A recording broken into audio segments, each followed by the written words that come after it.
The next pro-social trait to identity prime inside your targets so that you can later leverage them when you describe your product and connect it subconsciously to the pro-social trait. So the purchase of the product is a validation of the pro-social trait, which gives them hierarchical dominance in their mind.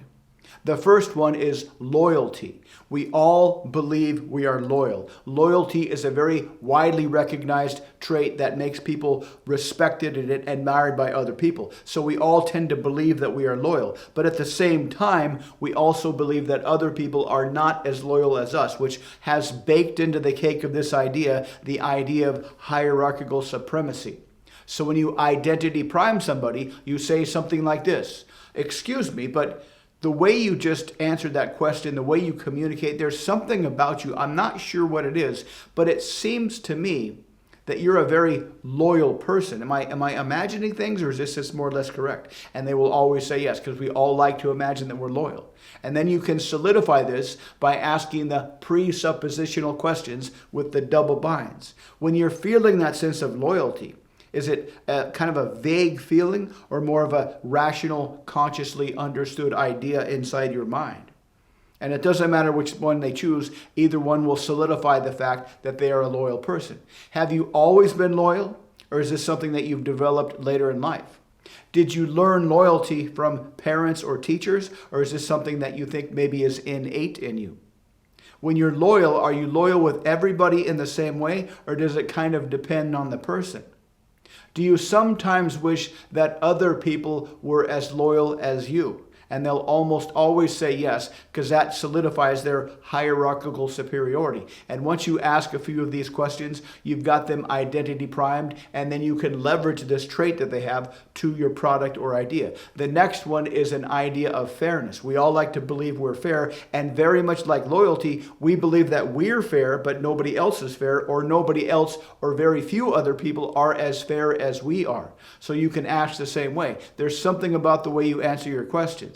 There's something about how you give the answers to your questions, something about your personality, your energy, your nonverbal communication. But it seems like you seem to be a very loyal person. I don't know why I sense this, but am I imagining things, or is this correct? And they'll say, "Oh yeah, I'm kind of loyal." And then the same thing, or fairness, not loyalty, but fairness. Are you a fair-minded person, or am I imagining things? "Oh yeah, I'm pretty fair-minded." And then you can ask the same double-bind either-or questions. When you're feeling a sense of fairness, when you want to give everybody an equal shot, is this something that you rationally decide to do, or is it more of a feeling that comes up from inside? When you're feeling fair, when you want to treat people fairly, do you treat everybody the same way, or do you treat only certain people certain levels of fairness? When you treat other people fairly, do you have an expectation of reciprocal fairness, or is this just the way you are? Is fairness something you learned from other people? Was it taught to you, or did you discover it on your own?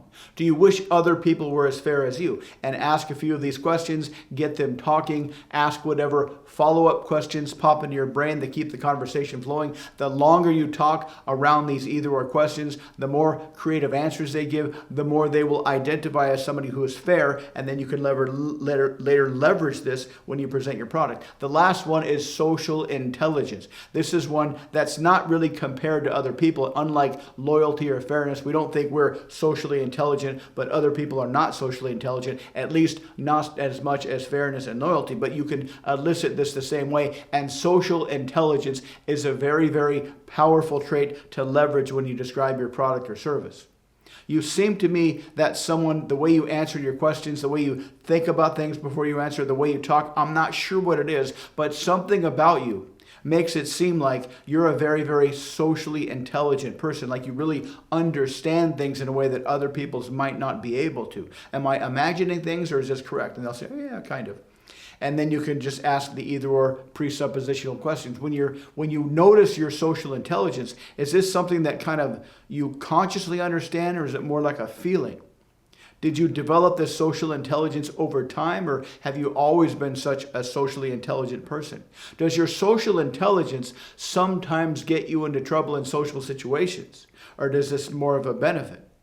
Do you sometimes have a hard time explaining what you understand through your social intelligence to other people? Do you wish other people were as socially intelligent as you, or does it not really matter that much? Either way, whatever they answer, even just by contemplating the questions, even if they don't answer it, they will still solidify the fact that they are a socially intelligent person. And this is very easy to leverage. Because of your social intelligence, you'll probably understand this aspect about this product more so than most. Let me explain it to you. And this is how you can identity prime people with pro-social traits and then leverage those pro-social traits when you describe your product or your persuasive idea that you'd like them to accept.